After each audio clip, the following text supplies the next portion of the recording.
प्राचीन काल में जम्मू के राजा चंद्रदेव बड़े धर्मात्मा तथा दानी थे। उनकी राजधानी जम्मू नगरी थी। उन्होंने कई मंदिरों का निर्माण करवाया तथा जगह जगह पर सदाव्रत लगाया। ऐश्वर्य एवं दान आदि में राजा को किसी प्रकार की कमी न थी, परंतु दुर्भाग्यवश उनकी संतान नहीं थी। रानी धर्मवती भी इसी कारण दुखी रहा करती थी। एक बार राजा चंद्रदेव अपनी रानी सहित गंगा स्नान के लिए हरिद्वार गए।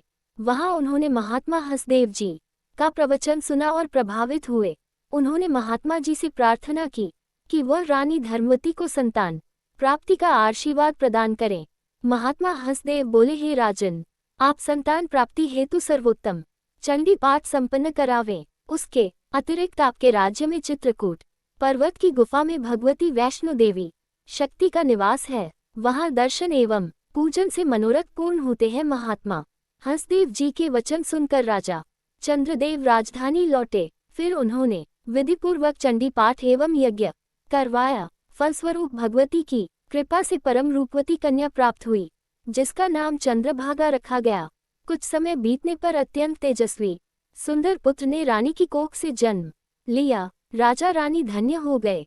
राजकुमारी के युवा हो जाने पर उसका विवाह महेशपुर के राजकुमार शांताकार के साथ किया गया। विवाह में यथा शक्ति दहेज आदि देकर कन्या को विदा किया। इसके कुछ ही दिन उपरांत राजकुमार चंद्रशील के विवाह पर राजा ने महात्मा हंसदेव को जम्मू पधारने तथा युवराज को आशीर्वाद देने का बहुत आग्रह किया।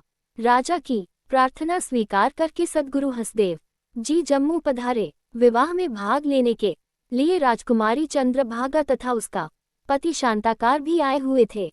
महात्मा हंसदेव की दृष्टि जब राजकुमारी के मस्तक पर पड़ी तो उन्होंने अपने योगबल से उसका भविष्य जान लिया। सद्गुरु हंसदेव ने राजा चंद्रदेव को एकांत में बुलाकर बता दिया कि लड़की आज से 7वें दिन विधवा हो जाएगी। महात्मा जी के वचनों को सुनकर राजा और रानी दोनों ने उनके चरण पकड़ लिए और सुरक्षा का उपाय पूछा। हंसदेव जी बोले, हे राजन, जब हरिद्वार में आपसे पहली भेंट हुई थी उस समय मैंने आपको चित्रकूट पर्वत वासिनी वैष्णवी के विषय में बताया था। वह देवी संकटों से छुटकारा दिलाने वाली है। यदि आपकी पुत्री उनकी आराधना करे तो निवारण होगा। ये सुनकर राजकुमारी चंद्रभागा ने देवी की आराधना करनी प्रारंभ की।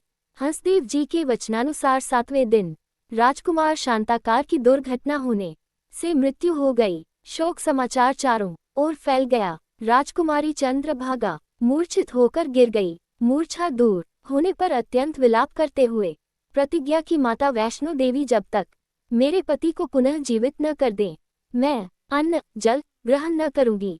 भूखी प्यासी रहकर अपने प्राण त्याग दूंगी। 9 दिन तथा 9 रात्रियों तक चंद्रभागा निरंतर वैष्णो माता की आराधना में निराहार रहकर लगी रही। तपस्या से प्रसन्न होकर 10वें दिन भगवती वैष्णो देवी ने प्रकट होकर दर्शन दिए। शांताकार के मृत शरीर पर अमृत छिड़क कर उसे जीवित कर दिया। चंद्रभागा ने बारंबार भक्ति करके प्रार्थना की कि हे माता, आपकी कृपा से मुझे सौभाग्य की प्राप्ति हुई है। अब तो केवल यही अभिलाषा है कि आप हमारे राज्य में निवास करें तथा अपनी कृपा सदैव बनाए रखें। इसी कारण आज भी नारियों घर में देवी पूजन करती है और 9 दिन व्रत रख अपने सुहाग की मंगल कामना करती है। इन्हीं दिनों को नवरात्र कहते हैं। इनमें तीर्थयात्रा एवं देवी दर्शन का विशेष फल माना जाता है। बालो सच्चे दरबार की जय।